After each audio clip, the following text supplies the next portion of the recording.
السلام علیکم ورحمۃ اللہ وبرکاتہ۔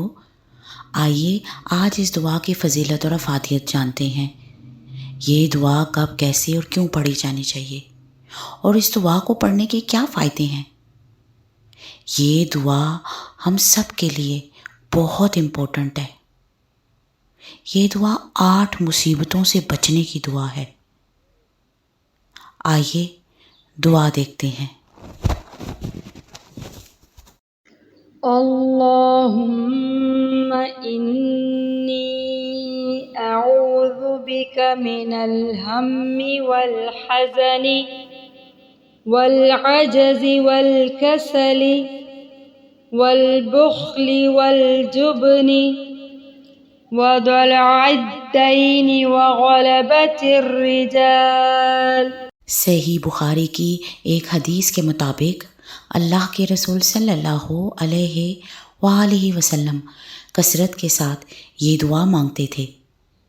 اسی سے اس کی اہمیت کا اندازہ لگا لیں۔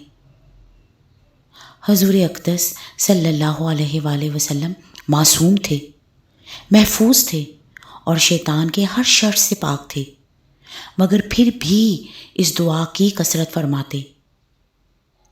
ابو داؤد کی روایت میں ہے کہ اللہ کے رسول صلی اللہ علیہ وآلہ وسلم دن کے وقت مسجد تشریف لے گئے تو وہاں اپنے صحابی حضرت ابو امامہ رضی اللہ تعالیٰ عنہ کو بیٹھا فرمایا۔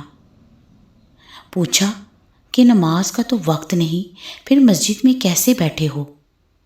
عرض کیا تفکرات نے گھیر رکھا ہے اور قرضے میں پھنس چکا ہوں۔ فرمایا یہ کلمات صبح شام پڑھا کرو۔ انہوں نے اہتمام فرمایا تو تفکرات بھی دور ہو گئے اور اللہ تعالیٰ نے سارا قرضہ بھی اتار دیا۔ کوئی بندہ جب اللہ تعالیٰ سے غافل ہوتا ہے یا کوئی گناہ کرتا ہے تو اس پر بہت سی مصیبتیں آتی ہیں، مگر ان مصیبتوں میں سے 8 بہت ہی خطرناک ہیں۔ یہ 8 مصیبتیں انسان کی زندگی برباد کر کے رکھ دیتی ہیں اور اس کی آخرت کو بھی خطرے میں ڈال دیتی ہیں۔ اس لیے ہمیں سکھایا گیا کہ ہر دن صبح اور شام ان 8 مصیبتوں سے بچنے کی دعا مانگا کریں۔ یہ الفاظ تقدیم، تاخیر اور کچھ فرق کے ساتھ کئی احادیث میں آئے ہیں۔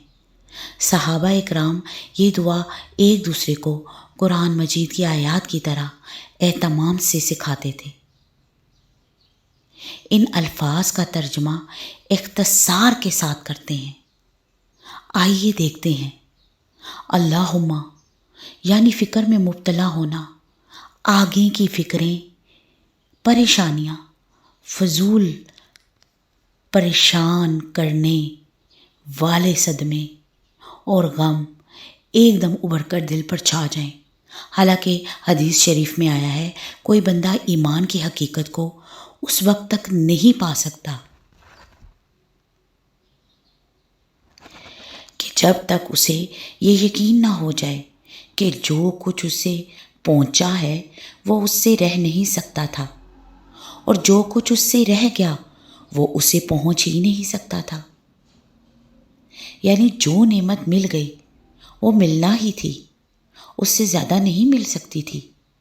جو تکلیف آئی وہ آنی ہی تھی، اس سے بچا نہیں جا سکتا تھا، اور جو کچھ نہیں ملا وہ نہیں ملنا تھا، خواہ میں کچھ بھی کر لیتا۔ مطلب یہ ہے کہ اللہ تعالیٰ کی تقدیر پر ایمان اور اللہ تعالیٰ کی تقدیر پر راضی ہونا یہ غم کا ہی علاج ہے۔ العاجز یعنی کم ہمتی، بیکاری، محرومی، مطلب اچھے کاموں اور اچھی نعمتوں کو پانے کی طاقت کھو دینا، اس میں کم ہمتی بھی آ جاتی ہے۔ الکسل، الکسل کا مطلب غفلت، سستی، یعنی انسان کے ارادے کا کمزور ہو جانا ہے۔ یہ میں نہیں کر سکتا، میں یہ نہیں کرتا، اس کو کسل کہتے ہیں۔ الجبن، بزدلی، موت کا ڈر، خوف، دل کا کمزور ہو کر پگھلنا، اپنی جان کو بچانے کی ہر وقت فکر۔ اللہ تعالیٰ نے جان دی ہے کہ اس کو لگا کر جنت پاؤ، مگر ہم ہر وقت جان لگانے کی بجائے جان بچانے کی سوچتے ہیں۔ اللہ تعالیٰ نے جان دی ہے تاکہ ہم اسے لگا کر دین کو غلبہ دلائیں،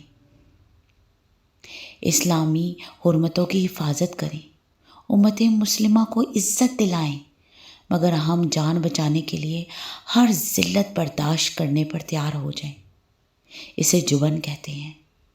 البخل، مال کے بارے میں کنجوسی کرنا، ہرس، لالچ اور مال کے بارے میں تنگ دلی، مال سے فائدہ نہ اٹھانا، مال جمع کرنے اور گننے کی ہرس میں مبتلا ہو کر مال کا نوکر اور ملازم بن جانا، اور مال کے شرعی اور اخلاقی حقوق ادا نہ کرنا۔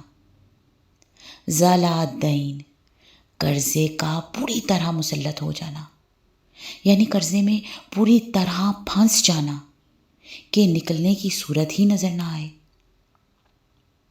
فضول قرضے لینے کی عادت پڑ جانا، قرضوں کے بوجھ تلے دب جانا۔ قہر الرجال یا غلبۃ الرجال، یعنی لوگوں کے قہر، غضب اور غلبے اور ظلم کا شکار ہو کر لوگوں کے ہاتھوں ذلیل، رسوا، مغلوب اور مقہور ہوں۔ شیطان ان 8 مصیبتوں کے تیر ہر صبح اور ہر شام ہم پر چھوڑتا ہے۔ بس جو انسان صبح شام اللہ تعالیٰ کی پناہ میں آ جاتا ہے وہ بچ جاتا ہے، اور جو یہ پناہ نہیں پکڑتا وہ ان تیروں میں سے کسی ایک یا زیادہ تیروں کا شکار ہو جاتا ہے۔